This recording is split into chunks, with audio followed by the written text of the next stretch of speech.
आज से कुछ टाइम पहले 90s के टाइम में इंडिया भी IMF के पास गया था, उन्होंने भी वहाँ से कर्जा लिया था, लेकिन 93 में उन्होंने ये खत्म कर दिया। आने वाले यानी कि दौर में जो बच्चा पैदा हो रहा है तकरीबन 35,000 रुपए का मकरूज है।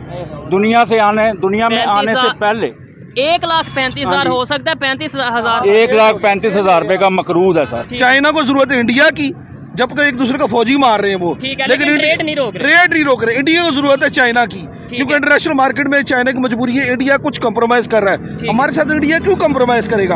हम यहाँ तो हमारे इतने बुरे हालात हैं कि बेरोजगारी बढ़ गई है, 10 लाख आदमी चला गया, 750 आदमी किश्ती के अंदर डूब के मर गया। इंडिया हमारा दुश्मन है, इंडिया के साथ हम कैसे ट्रेड कर सकते हैं? इंडिया हमारा सगा नहीं है, इंडिया हमारा दुश्मन है। ठीक है, हम जो मर्जी लाख कोशिश कर दें। अभी देखें ना, इंडिया पाकिस्तान आने के लिए राजी नहीं है, हम इंडिया में जाने के लिए राजी हैं, वर्ल्ड कप खेलने के लिए हम राजी हैं। एकदम सिर्फ क्या है कि हम IMF से कर्जे लेते हैं। जो IMF ने हमें कहना है हमने उसकी बात को, हमारे जो प्राइम मिनिस्टर खुद उन्होंने प्रेस कॉन्फ्रेंस में कह दिया, कल की प्रेस कॉन्फ्रेंस, मुझे तो खुद हैरानगी हो रही है। उन्होंने कैसे कह दिया कि जी मैं तो किसी के साथ चाय पीता हूँ, तो वो कहते हैं जी मियाँ साहब बैठे जी, आप तो हमारे लिए कर। ये बाइक ली है होंडा 125, 1 साल पहले मैंने ली है 192 की, 1,92,000 रुपए की। अभी इसकी जो रीसेंट कीमत है 2,26,000 रुपया है। ठीक हो गया, आई समझ, 2,26,000 रुपया है। ठीक है, ये सादी है। जो सेल्फ स्टार्ट है उसकी कीमत 260 है। अगर आज आपको मौका मिले कि आप अपने बच्चे को फॉरेन किसी भी कंट्री में भेजें, तो आप भेज देंगे या ये कहेंगे नहीं पाकिस्तान में जॉब करें? ईमानदारी से बताइएगा। जी मैं बताता हूँ आपको। अगर मेरे पास वसाइल हो ना, देखो फॉरेन कंट्री में भेजना जो है ना वो इतना आसान नहीं है, लाखों की गेम है। अगर कनाडा भेजना तो 30-40 लाख में लगता है मेरे भाई, पाकिस्तान से अगर कनाडा। हाँ जी, और अगर मैंने सऊदी में भेजना तो 8-10 लाख लगता है, क्योंकि डॉलर का रेट तो खड़ा नहीं हो रहा। आने वाला जो वक्त है ना, आने वाला मजीद जो 5 साल हैं इसके बाद जो है, उम्मीद है कि 80% लोग मूव करेंगे आउट ऑफ कंट्री। 2050 में पाकिस्तान का नामो निशान नहीं है। 2050 में यकीन करके जाने, 2050 पाकिस्तान नहीं यार, ये बात कर रहे हैं सर। हमें अपना मुस्तकबिल नजर नहीं आ रहा, ना हमारे बच्चों को आ रहा है, ना हमें आ रहा है। जी तो दोस्तों, मैं हूं सुहेब चौधरी और आप देख रहे हैं मेरा और आपका YouTube channel real entertainment TV. आज SCO की मीटिंग चेयर की गई इंडिया की तरफ से, जिसमें चाइना, ईरान और इसके अलावा पाकिस्तान के प्राइम मिनिस्टर ने भी पार्टिसिपेशन की है। पाकिस्तान के प्राइम मिनिस्टर शहबाज शरीफ साहब ने ना सिर्फ बाकायदा तौर पे इंडिया को थैंक यू बोला है, बल्कि साथ ही साथ क्रॉस बॉर्डर टेररिज्म को कंट्रोल करने के लिए भी दोनों साइड से बात की गई है। पाकिस्तानी पब्लिक से पूछेंगे कि क्या ये मीटिंग रिलेशंस के ऊपर कोई पॉजिटिव इम्पैक्ट डालेगी, आने वाले टाइम में क्या ट्रेड दोबारा से ओपन होगी या नहीं। इस हवाले से पाकिस्तान की पब्लिक, पाकिस्तान की यूथ क्या ओपिनियन रखती है, जानेंगे इस वीडियो में। जो मेरी पर्सनल ओपिनियन है वो मैं आपको बताऊंगा वीडियो के लास्ट में। चलते हैं वीडियो की तरफ और मिलते हैं वीडियो के बाद। अस्सलाम वालेकुम। वालेकुम सलाम जी। आपका नाम? मोहम्मद इरफान जी। आपका नाम? हाजी राहत जफर। क्या करते हैं आप? सर मैं एज ए जर्नलिस्ट हूँ। जबरदस्त। और आप क्या करते हैं? जी बिजनेसमैन है, हम भी सोशल मीडिया से पढ़ते हैं। वाह ज़बरदस्त, फिर तो इनसे बात करके बड़ा मज़ा आएगा। एक तो बिजनेसमैन भी हैं, जर्नलिस्ट भी हैं, जो भी हालात हैं उनसे बाखबर होंगे। अभी आज SCO की मीटिंग हुई है, इंडिया ने उसे चेयर किया है, पाकिस्तान के प्राइम मिनिस्टर ने भी पार्टिसिपेशन किया ऑनलाइन। तो पाकिस्तान के प्राइम मिनिस्टर ने थैंक यू बोला है इंडिया को। क्या कहते हैं, ऐसी मीटिंग से आने वाले टाइम में ट्रेड ओपन होगी, रिलेशन बेहतर होंगे, पॉसिबल है या नहीं? देखें जी, अभी तक जो सिचुएशन जा रही है पाकिस्तानी अवाम की, वो तो इंतहाई दगरगों हालात हैं। बिल्कुल। और महंगाई जो दिन ब दिन उसमें इजाफा होता जा रहा है। ऐसे ही है। ठीक है, अर्शिया खुर्दनोश जो है उनकी कीमतें आसमान से बातें कर रही हैं। और इसके अलावा जो है ये जो मीटिंगें वगैरह हो रही हैं, हमारे प्राइम मिनिस्टर साहब जाकर मीटिंग्स वगैरह कर रहे हैं वहाँ पे। ठीक है। या जो इंटरनेशनल समिट्स वगैरह जो है वो वहाँ पे पार्टिसिपेट कर रहे हैं। तो मेरे अपने ज़ाती राय में इससे कोई ना पाकिस्तानी अवाम को मुझे कोई रिलीफ मिलता नज़र नहीं आ रहा। नहीं, हम सिर्फ पार्टिसिपेशन करते हैं जब अगर हम कोई ऐसी पॉलिसी लेके आएंगे जो उनकी शराइत हैं। जैसे वो मोस्टली ये कहते नज़र आते हैं इंटरनेशनल लेवल पे। अभी इंडिया US ने जॉइंट स्टेटमेंट दी कि भाई पाकिस्तान को चाहिए कि वो क्रॉस बॉर्डर टेररिज्म के ऊपर कंट्रोल करे। इंडिया भी यही कहता नज़र आता है। ये जो गिला है इंडिया का या इंटरनेशनल लेवल पे, ये हम ख़त्म क्यों नहीं कर देते? या अगर गिला ये हमारे यहाँ ऐसा कुछ नहीं है तो हम उसका प्रूफ क्यों नहीं देते? सर पता है कि हमारी खारजा पॉलिसी ही आज़ाद नहीं है। ये चीज़ हमारी खारजा पॉलिसी जब तक आज़ाद नहीं है हम गैरों के ग़ुलाम हैं, और जब गैरों को ग़ुलाम होंगे तो गैर हमारी बात मनवाएंगे। यही चीज़ हमारी मईशत पे असरअंदाज हो रही है, यही चीज़ हमारी खारजा पॉलिसी पे असरअंदाज हो रही है, यही चीज़ जो सियासी अदम इस्तेकाम का जो है बाइस बन रही है। कभी हम सियासी जमातों पर पाबंदियाँ लगाते हैं, कभी हमारे सियासतदान आपस में दस्तों गिरबाँ होते हैं, एक दूसरे को चोर, वो चोर है, ये चोर है, उसकी वजह से ये पाकिस्तान डिफॉल्ट हो रहा है, इसकी वजह बिल्कुल इस तरह ही है। जी जी जी इस तरह ही हो रहा है, और ये मुल्क जो है ना इंतहाई ख़तरनाक सूरत हाल से गुजर रहा है। और ये जो मुल्क के जो दानिश्वर हैं, अगर आप उनके जो राइटिंग्स हैं या उनका जो है मतलब इस वक्त एनालिसिस है, उनके आर्टिकल्स पढ़ें, जो मुल्क के साथ मुखलिस हैं, सारे नहीं। अच्छा ठीक है, बीइंग ए जर्नलिस्ट में कहता हूँ मैं किसी को इल्ज़ाम नहीं देता, ठीक है, जो मुल्क के साथ मुखलिस है वो तो इसको 70 की दहाई के हालात कह रहे हैं, 70 की दहाई के हालात कह रहे हैं, जो ख़तरनाक सूरत हाल दिन ब दिन पैदा होती जा रही है। देखिए जब आप किसी से कर्ज लेंगे ना तो वो मकरूज में आपको टांग पे टांग रख के बैठ जाएगा, ठीक है, और हमें दबाता जाएगा, हमारे से अपनी शराइत बनाता जाएगा। तो मैंने कुछ अर्सा पहले एक दानिश्वर का, क्योंकि मैं एज ए जर्नलिस्ट जो है वो लाजमी इस चैनल के थ्रू अपने दोस्त बाब से और व्यूअर से बात करना चाहता हूँ। एक बहुत बड़े पाकिस्तान के दानिश्वर है, मैंने उनका नाम नहीं लेना, उनका आर्टिकल पढ़ा था, उनकी मुलाकात हुई थी एक इंटरनेशनल जो है ना वो एनालिस्ट से, किसी एयरपोर्ट के ऊपर। तो उन्होंने वो जो उनके व्यूज़ थे उस इंटरनेशनल एनालिस्ट के, वो अपने आर्टिकल में शेयर किए थे। उसने कहा था कि एक टाइम आने वाला है कि कुछ ना आपके जो है ना सियासतदान वो अपनी ज़ाती मफादात के लिए वो कुछ इस तरह के काम करेंगे कि वो मकरूज हो जाएंगे, एक बहुत बड़ी इंटरनेशनल जो है ना वो एक यानी कि पावर के मकरूज हो जाएंगे, उसमें इंटरनेशनल ताकतें जो इंटरफेयर करेंगी, वो आहिस्ता आहिस्ता वो पंजे गाड़ेगी, इवन के खुदा न खास्ता आपको बस तनख्वाहों के लिए पैसे नहीं होंगे। और ये सिचुएशन हमें देखने में ऑलमोस्ट मिल चुकी है। सर आप क्या कहना चाहेंगे? मैं इनकी बातों से काफ़ी हद तक एग्री करता हूँ कि हम इस टाइम अपनी मर्जी से पॉलिसी नहीं बना पा रहे, लेकिन साथ ही अगर इंडिया की बात करें, हम अभी आज 2023 में ये कहते नज़र आ रहे हैं कि हम 70 के दौर में हैं, जबकि वहाँ पे बहुत तेज़ी से डेवलपमेंट की बात हो रही है, वो दुनिया की 5वीं बड़ी इकॉनमी बन चुके हैं, वो जो उनसे तेज़ी से बेहतरी की तरफ जा रहे हैं। सर जी हमारे बड़े इस दुनिया से चले गए हैं, ठीक है, हमारी औलाद जवान हो रही है, हमने आज तक ये नहीं देखा कि इंडिया और पाकिस्तान का आपस में पैच हो सके, ठीक है, अभी तक तो होता हुआ नज़र नहीं आ रहा। कोशिशें हुई हैं, जैसे वाजपेयी साहब ने की है, उसके अलावा मुशर्रफ साहब ने की है कोशिश, ठीक है, मुशर्रफ साहब ने तो इधर तक कर दिया था कि ये इंडिया और कश्मीर आज़ाद हो चुका था मुकम्मल, ठीक है, लेकिन जब नवाज शरीफ की हुकूमत आई तो इन्होंने मुशर्रफ को पीछे किया और सारी फौज वापस बुलाई। जब फौज वापस आई, हाँ जी, फौज वापस आई और हमारे काफ़ी ज़्यादा जवान शहीद हुए, ठीक है, और दिन ब दिन हमारे पाकिस्तान का जो है ना डॉन होता जा रहा है। तो उसके जिम्मेदार मैं हूँ, आप हैं, यानी पाकिस्तानी है या कोई दूसरी ताकतें हैं जो हमें यहाँ पे बता दिया जाता है जी अमेरिका की वजह से जो है हमारे मुल्क का जो बेड़ा गर्क कर रहा है वो IMF है, ठीक है, तो हम ना जाएं IMF है सर, हम मजीद कर्जे ले जा रहे हैं, तो सर हम ना जाएं IMF को, हमें कोई बुलाता तो नहीं, हम तो खुद उनके गुलाम हैं, हम उनके गुलाम बन चुके हुए हैं, ठीक है, वो हमें बुलवाता है और अपनी बातें मनवाता है। आज से कुछ टाइम पहले 90s के टाइम में इंडिया भी IMF के पास गया था, उन्होंने भी वहाँ से कर्जा लिया था, लेकिन 93 में उन्होंने ये ख़त्म कर दिया। हमारे आने वाले यानी कि दौर में जो बच्चा पैदा हो रहा है तकरीबन 35,000 रुपये का मकरूज है, दुनिया में आने से पहले 1,35,000 हो सकता है, 35,000 1,35,000 रुपये का मकरूज है सर, ठीक है, आने वाला वक्त बहुत ज़्यादा साहत है। आज आपको पता हो, शायद आपने सुना हो, मजीद यूनिट महंगा हो गया है, ठीक है, वो किसके ऊपर दबाव पड़ रहा है? अवाम के ऊपर दबाव पड़ रहा है, बिजली का यूनिट महंगा हो गया है, वो किसके ऊपर दबाव पड़ रहा है? अवाम के ऊपर। अच्छा, रशिया से कौन रही है?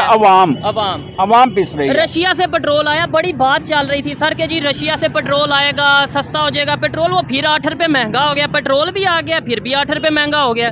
सर उसके जो लेटेस्ट इन्फॉर्मेशन आ रही है ना, जो सोशल मीडिया पे अगर आप जाएं, क्योंकि जो मतलब जो इलेक्ट्रॉनिक मीडिया, जो नेशनल इलेक्ट्रॉनिक मीडिया, तो वो दिखा नहीं रहा। परेशानी तो इस बात की है, हम तो किसी की बात नहीं कर रहे, हम तो इस बात पे परेशान है, एक्चुअल कंडीशंस जो है वो हाईलाइट आवाम को नहीं की जा रही, लेकिन सोशल मीडिया ने ट्रुथफुलनेस से काम लिया, ऑनेस्टी से काम लिया। इसने बताया है कि इनका जो है ना वो रूस से जो तेल आया है ना, वो जो है बदकिस्मती से इनके पास उसे रिफाइन करने की टेक्नोलॉजी नहीं है। अफसोस की बात है कि ये कोशिश कर रहे हैं कि इंडिया के साथ उसकी टेक्नोलॉजी जो है वो उसको जो तेल जो वहाँ भेजा जाए, वहाँ से रिफाइन करके, लेकिन हमारे एक मिनिस्टर साहब हैं वो उनको फिर आना पड़ा सोशल मीडिया के प्रेशर के ऊपर कि नहीं जी ये तो सारा झूठ है। अच्छा। हमारे पास वो तेल के जहाज खड़े हैं, इंशाल्लाह हम तो जो है ना वो रिफाइन कर देंगे। आपको पता है खबर क्या है? खबर ये है कि रशिया से ऑयल आया इंडिया में रिफाइन हुआ, फिर इंडिया से डायरेक्ट पाकिस्तान आता तो बंदा समझ लेता, लेकिन वो इंडिया से दुबई गया, दुबई से पाकिस्तान आया। दुबई से पाकिस्तान आया है, इनके पास रिफाइनरी की जो ना टेक्नोलॉजी नहीं है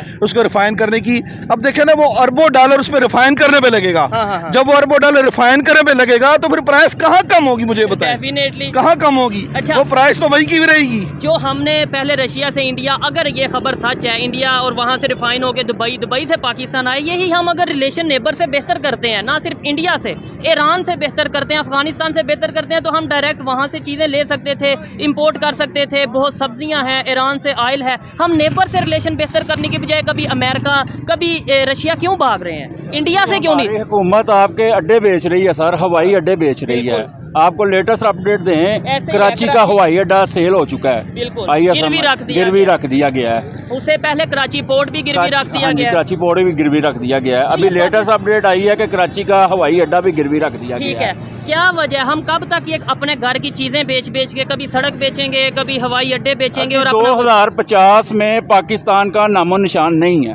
2050 में यकीन करके जाने 2050 पाकिस्तानी यार ये बात कर रहे हैं सर, हमें अपना मुस्तकबिल नजर नहीं आ रहा, ना हमारे बच्चों को आ रहा है, ना हमें आ रहा है, बिल्कुल भी नहीं आ रहा। आप इस पे क्या कहना चाहेंगे जो इन्होंने बात की है? वो जो बात कर रहे हैं, वो जो चीज़ें सोशल मीडिया पे शेयर हो रही है ना, वो बता रहे हैं। और उसमें जो इंटरनेशनल 1000 या 25,000 पे मजदूर लेने वाला तनहा उसके घर का 20,000 रुपया बिल आ जाए तो वो गरीब क्या करेगा? वो खुदकुशी करेगा और क्या करेगा? मरेगा। को स्कूल कैसे भेजेगा? दवाई, शादी, ब्याह, सब कुछ क्या करेगा? कैसे करेगा? अपने बच्चे कैसे पालेगा? उनको दूध कैसे लेके देगा? क्या करेगा? वो तो मरेगा, खुदकुशी करेगा। ये जो इन्होंने बात की है, मैं गारंटी से 100% गारंटी से कह सकता हूँ कि दुख के साथ की है। कोई भी पाकिस्तानी शौक से ऐसी बात नहीं करेगा। अगर इन्होंने ये बात की है, बड़े दुख के साथ की है। क्या हमें उम्मीद छोड़ देनी चाहिए ये, या उम्मीद रखनी चाहिए? हम पाकिस्तानी ये तो नहीं कह सकते कि हमें उम्मीद छोड़नी चाहिए, हमें उम्मीद रखनी चाहिए। ये हमारा पाकिस्तान है, हम इससे लव करते हैं, प्यार करते हैं, अल्हम्दुलिल्लाह।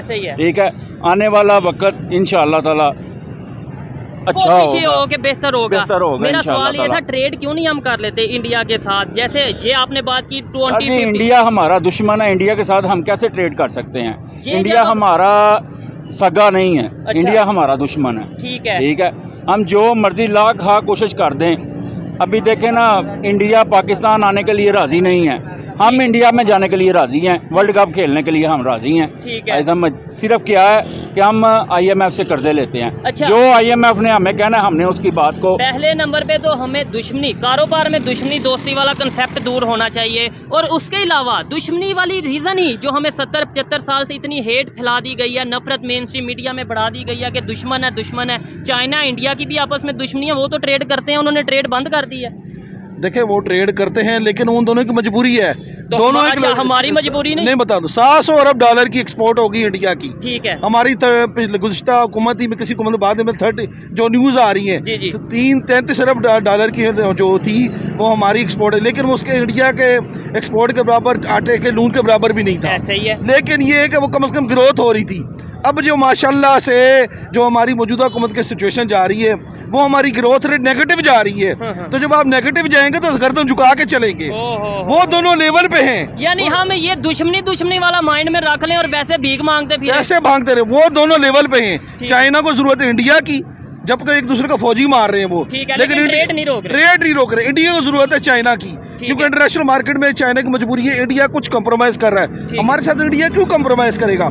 हम यहाँ तो हमारे इतने बुरे हालात हैं कि बेरोजगारी बढ़ गई है। 10 लाख आदमी चला गया, 750 आदमी किश्ती के अंदर डूब के मर गया। ठीक है, उन माँ बाप का क्या हाल है? उनके साथ पूछे उन माँ बाप क्या सिचुएशन है कि जिनकी रात की नींद, जवान बच्चे जो है 750 आदमी, जिसमें 80% पाकिस्तानी थे, वो डूब के मर गए, शहीद हो गए। लेकिन हमने तो है ना, हमने वहाँ पे कोई उसके लिए, कोई उनके लिए जो है ना, जो हमने कोई कोशिश नहीं की। हमने यूनान से नहीं पूछा क्या जी वो 3 दिन मदद के लिए आ रहे थे, वो गैर कानूनी थे, हमारे बंदे थे, हमारे पासपोर्ट तो पाकिस्तानी थे, हमारे शनाख्ती कार्ड होल्डर थे। हमारे पासपोर्ट की वैल्यू है, आप ईमानदारी से बताइएगा, इंटरनेशनल लेवल पे वैल्यू है। वो 2-3 साल तो पहले नजर आनी शुरू हुई थी, लेकिन अब जो सिचुएशन मांग मांग के हमारे जो प्राइम मिनिस्टर खुद उन्होंने प्रेस कॉन्फ्रेंस में कह दिया, कल की प्रेस कॉन्फ्रेंस, मुझे तो खुद हैरानगी हो रही है, उन्होंने कैसे कह दिया कि जी मैं तो किसी के साथ चाय पीता हूँ, तो वो कहते हैं जी मियाँ साहब बैठे जी, आप तो हमारे लिए कर्जा लेने आ गए मेरे ख्याल में। तो ये कल एक प्रेस कॉन्फ्रेंस हुई थी जी, मैं तो खुद परेशान हूँ, हमारे बच्चे कहाँ जाएंगे, उनका मुस्तकबिल क्या होगा, कहाँ जाएंगे, कहाँ पलेंगे, बच्चे बेरोजगार हो रहे हैं, परेशानी हो रही है। मेरे बच्चे ने BS फिजिक्स किया हुआ है, अच्छा। ठीक है, वो जॉब ढूंढ रहा है और हमने मजबूर होकर एक कपड़े की दुकान पर एडजस्ट करवाया उसको।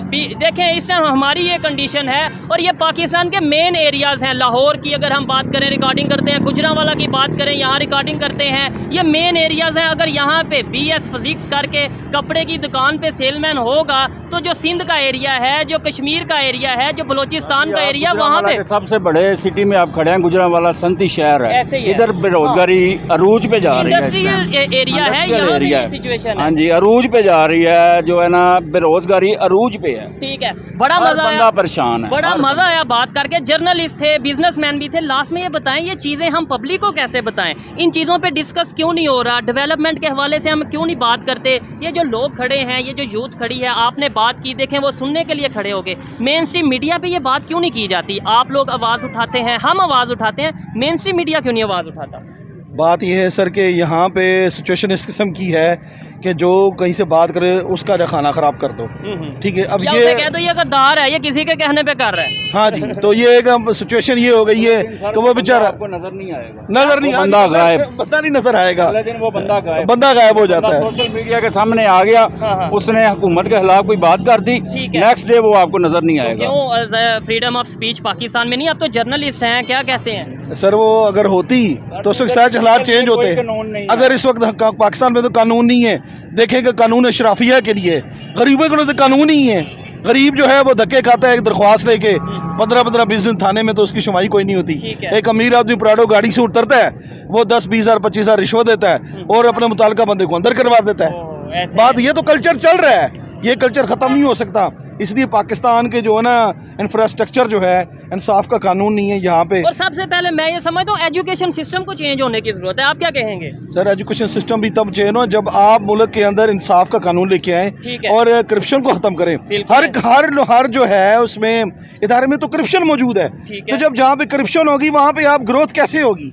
वो जो करप्ट लोग हैं वो अच्छे लोगों को आगे नहीं आने देंगे, वो कभी भी नहीं आने देंगे। जब वो नहीं आने देंगे, आपकी यंग जनरेशन जलीलो ख्वार होगी, BS फिजिक्स करके, MSc करके, ME साइकोलॉजी करके, ठीक है, और इसके अलावा जो कपड़े की दुकान पे जॉब, कपड़े का जो PhD करने वाला जो बेचारा हेडमास्टर लगा हुआ है, मैं आपको दिखा देता हूँ। बहुत ऐसी एग्जांपल्स मुझे आइडिया है। आपने हेडमास्टर बोला, उन्हें भी जॉब नहीं मिल रही। हेडमास्टर तो फिर शुक्र है लग गया है। हाँ जी, वो मैं आपको बताता हूँ, अगर PhD देखे ना तो PhD का पूरी दुनिया में रेशियो ये होता है कि किसी भी मुल्क में, और हमारे जैसे पाकिस्तान जैसे तरक्की पजीर मुल्क में, ठीक है, वो तकरीबन सिर्फ उंगलियों में गिने होते हैं। बिल्कुल उनको 10-10 लाख की नौकरी भी कंपनी, वो इतने ज़हीन लोग होते हैं, बड़ी रिस्पेक्ट दी जाती है, बड़ी रिस्पेक्ट। लेकिन यहाँ पे वो बेचारा वो जो है ना हेडमास्टर लग जाता है या सीनियर टीचर लग जाता है। हेडमास्टर को भी ना वो आंखों से चूम के रख लेते हैं कि या अल्लाह तेरा शुक्र है को 70-80 हज़ार लाभ भी जाएगा ना। ये जो सिचुएशन पाकिस्तान में बनी है, लास्ट में बस पूछूंगा, वाइंड अप करूंगा, ये इंटरनेशनल लेवल, आप तो मेरे से ज्यादा बेहतर जानते होंगे कि सोशल मीडिया पे लेट्स सपोज ये मैं वीडियो अपलोड करता हूँ, पूरी दुनिया देख सकती है, ठीक है।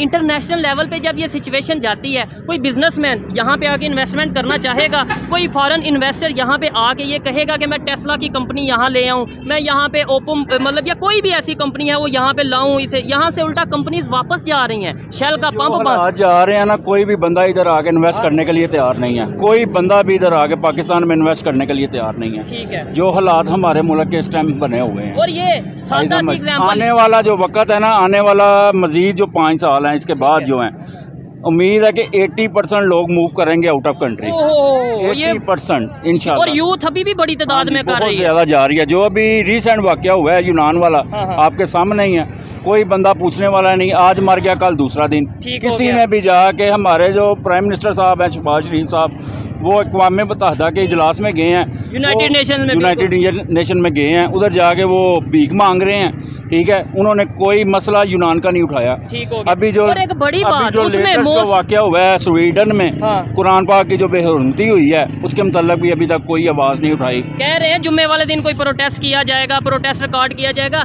अच्छा, जो उधर वाकया पेश आया यूनान में, वहाँ पे मोस्टली तो हम पूरी भरपूर मजम्मत करते हैं, हम बेहक मुसलमान उसकी मुकम्मल मजम्मत करते हैं। किसी भी मजहब को हर्ट नहीं करना चाहिए। अच्छा, जो उधर यूनान में वाकया पेश आया उसमें मोस्टली लोग कश्मीर के थे, ठीक है, और हम कहते हैं कि हमने दूसरा कश्मीर भी आज़ाद करवाना है। आज़ाद कश्मीर के थे, कोडली के थे, मंडी बहावलदीन गुजरात के जो, और कितने घरों में सफ़े मातम बिछी हैं, कोई पूछने वाला नहीं है, कोई उधर मीडिया का बंदा नहीं गया, कोई उधर यानी कि हुकूमती बंदा नहीं कोई पहुंचा। ठीक है, वो जिन घरों में सफ़े मातम बिछा है वो बेचारे क्या करें, किसके आगे जाके बोल लें। बड़ा वो बंदे जो मरे हैं, जो बंदे मरे हैं वो किस लिए मरे हैं? सिर्फ और सिर्फ भूख के लिए, भूख के लिए। ठीक है, भूख के लिए। और आप लास्ट में बता दें, अगर आज आपको मौका मिले कि आप अपने बच्चे को फॉरेन किसी भी कंट्री में भेजें, तो आप भेज देंगे या ये कहेंगे नहीं पाकिस्तान में जॉब करें? ईमानदारी से बताइएगा। जी मैं बताता हूँ आपको।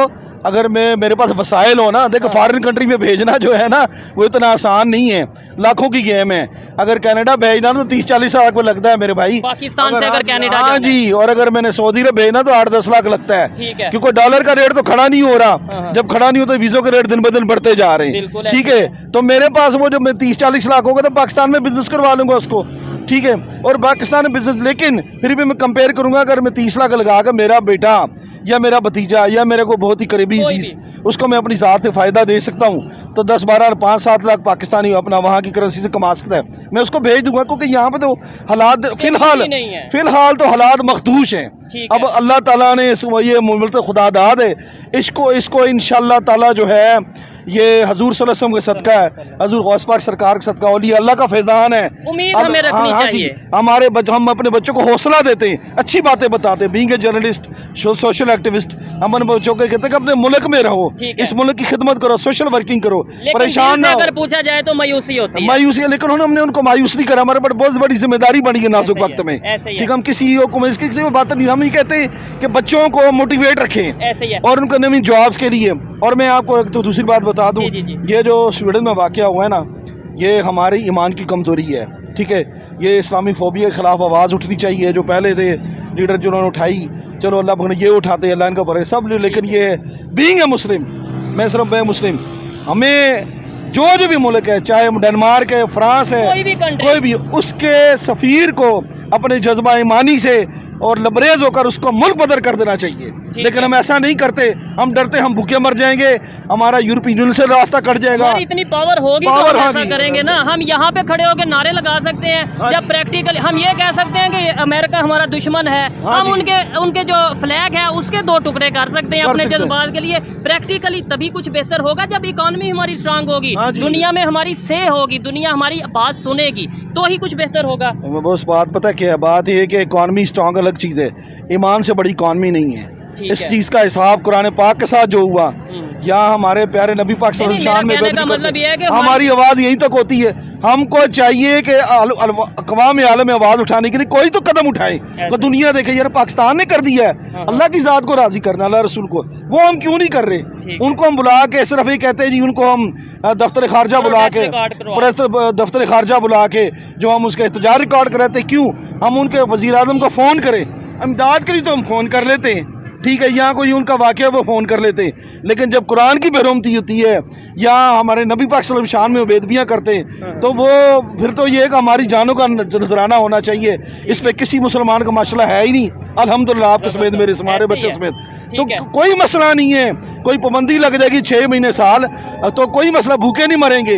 अल्लाह ताला की ज़ात ने रिज़्क़ का वादा किया हुआ है, पाकिस्तान इंशाल्लाह तरक्की करेगा। लेकिन ये है हिम्मत करने की, लेकिन ये नहीं, हम जब भी बेदबी होती है, जब भी किसका वाक़या होता है मुसलमानों की दिलदारी का, हमने कभी भी किसी सफ़ीर को मुल्क बदल नहीं किया। OIC किस लिए बनाई गई है? OIC क्यों नहीं बात करती? जो इतने 57 ऑलमोस्ट कंट्रीज हैं, वो मिलके क्यों नहीं बात करते? सर बात ये है कि OIC भी हमारी तरह, हमारे हुक्मरानों की तरह, फिर बनाने का मकसद ये है कि हम वहाँ पे सिर्फ जो है ना अखियार की गुलामी कर रहे हैं। एक सिर्फ हमने स्टैंप लगाई है मुसलमानों की, हाँ जी, हम मुसलमानों की एक स्टेट्स का हमने यूनाइटेड होने का एक रबर स्टैंप बने हुए हैं, उनमें इतनी पावर नहीं है। वो चाहे तो पाकिस्तान को 3 अरब डॉलर अमेरिका 3,000 अरब डॉलर दे सकते पॉइंट हैं। ये है कि OIC में 57 मेंबर्स हैं, जिसमें बड़े बड़े बेहतर कंट्रीज भी हैं, सऊदीया भी है, इवन तुर्की की बात हाँ करें जी। तो मिलके क्यों नहीं हमें इस क्राइसिस कश्मीर का मसला हल कर सकते हैं, फलस्तीन का मसला हल वो कर तो सकते हैं। G20 की मीटिंग में वहाँ पे गए थे, आप कह रहे हैं कि कश्मीर का मसला। मैं ये कहता हूँ कि हमें ये देखने की जरूरत है कहीं सिर्फ पाकिस्तान के साथ ही तो नहीं खेला जा रहा, कहीं सिर्फ पाकिस्तान को आगे लगाया गया इस्लाम के नाम पे। बाकी तमाम सऊदीया में मंदिर भी खुल रहे हैं, अगर यूएई की बात हाँ करें, जी, वहाँ दूसरे हाँ जी। कंट्रीज की बात करें,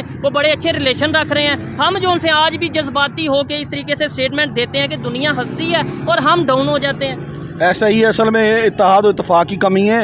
जो मुसलमान कंट्री की जो अवाम है ना, उनमें जज्बा ईमानी है। ठीक आप है। देखें इंडोनेशिया में किस तरह का एहतजाज हुआ, उन्होंने कुरान पाक पढ़ना शुरू कर दिया, ठीक है। हजूर की शान सल्लल्लाहु अलैहि वसल्लम पे बयान करनी शुरू कर दी, यानी कि कुरान पाक पढ़ना शुरू कर, कुरान की तलावत वहाँ पे अपने मेन इशारों पे करनी शुरू कर दी, ठीक हो गया। यानी कि हम कुरान से इतनी मोहब्बत करते हैं। हाँ, हाँ। और पूरी दुनिया में अवाम निकले, हो लेकिन गया। अफसोस के साथ हुक्मरानों का जो तर्ज अमल है ना, वो इंतहाई बिल्कुल डाउन लेवल का है। उनका जो एग्रेसिव लेवल है ना, बहुत ही कम है। ठीक है। एग्रेशन है, एग्रेशन चाहिए, जज्बात चाहिए। ठीक हो गया। मुसलमान के अगर जज्बात जी ही जी, है। आखिरी स्टेटमेंट आप स्टेटमेंट जी। लें, सर से लें। जी अच्छा, मुझे लास्ट में बस ये बता दें कि ये जो आज से 1 साल पहले इस बाइक की कीमत क्या थी पाकिस्तान में और आज क्या कीमत है, मुझे लास्ट में ये बता दें, उधर से ये आइडिया हो जाएगा कि 1 साल में महंगाई कितनी हो गई, या 1-1.5 साल पहले क्या कीमत थी। ये जो मेरे भाई बैठे हैं इस बाइक पे, मैंने ये बाइक ली है होंडा 125। ठीक है। 1 साल पहले मैंने ली है 192 की, 1,92,000 1,92,000 रुपए की। अभी इसकी जो रीसेंट कीमत है 2,26,000 रुपया है। ठीक हो गया। आई समझ, 2,26,000 रुपया है। ठीक है। ठीक है, और ये ये- सादी है। हाँ। जो सेल्फ स्टार्ट है उसकी कीमत 260 है। हो ठीक है। 2.5 लाख से ऊपर की। सेम वही पार्ट, सेम वही चीजें, एक्यूरेट, यानी कि हर चीज वही है, ठीक है। कोई तब्दीली नहीं हुई। सिर्फ ये है कि ऑटो है, और हाँ जी। 1 साल में ये महंगाई हुई है, और महंगाई- पाकिस्तान में हाँ जी। 125 बाइक जो सी है वो तकरीबन 2.5 लाख की मिल रही है। यहाँ से हम टाइम जो 70 यानी कि 70 है, उस CD70 उसकी जो प्राइस है इस टाइम 145 है। ठीक हो गया, 145 1.5 लाख की ऑलमोस्ट ये है। 70 मिल रही है, जो कि आज से 4-5 साल पहले 60 हज़ार रुपए की मिलती थी, ठीक हो गया। वो इस टाइम 150 की मिल और रही वो है। भी अफसोस की बात, मोस्टली चाइना से ही हाँ जी, बन के चाइना आ रही हैं, से यहाँ से नहीं बन रही। सिंबल चाइना हो रही है, ठीक है। मुकम्मल सिंबल चाइना है। अभी हम एप्पल प्रो मैक्स 40 लेते हैं, वो भी चाइना है। वो कितने का है? वो इस टाइम तकरीबन पाकिस्तान में 2.5 से पौने 3 लाख रुपए 3 लाख है। वो PTA वाला या नॉन PTA वाला? नॉन PTA वाला। ठीक है। और PTA वाला अगर होगा वो तो 4 लाख से। तकरीबन 4 लाख के राउंड बोर्ड है, प्रो 40 मैक्स। ठीक हो गया। चलें जी, अच्छा लगा बात करके। पाकिस्तान में हमारे रुपए की कदर बिल्कुल कोई नहीं, बिल्कुल हमारे रुपए की कदर कोई नहीं है, गिरता जा रहा है, मजीद इवन गिरता जा रहा है। अफगानिस्तान की हाँ करेंसी जी। बेहतर है, बांग्लादेश अफगानिस्तान की करेंसी बेहतर है, बांग्लादेश की है, इंडिया की है, हमारे रुपए की कदर ही कोई नहीं है, ठीक है। बिल्कुल भी नहीं है। उसकी यही वजह है कि हमने पाकिस्तान की कदर नहीं की, हाँ जी। पाकिस्तान ने हमारी जाहिर बात है करेंसी नीचे जाती जाएगी। आइए ये मजीद हमारे प्राइम मिनिस्टर साहब जो आए हुए हैं, ये अपने केस माफ़ करवाने आए हुए हैं। इनको कोई हुकूमत से लगाव नहीं है, कोई अवाम से लगाव नहीं है, सिर्फ और सिर्फ ये अपने केस माफ़ करवाने आए हैं, बस। चलें जी, बहुत शुक्रिया सर, बहुत अच्छा लगा बात सर करके। बहुत शुक्रिया, अल्लाह ताला आपको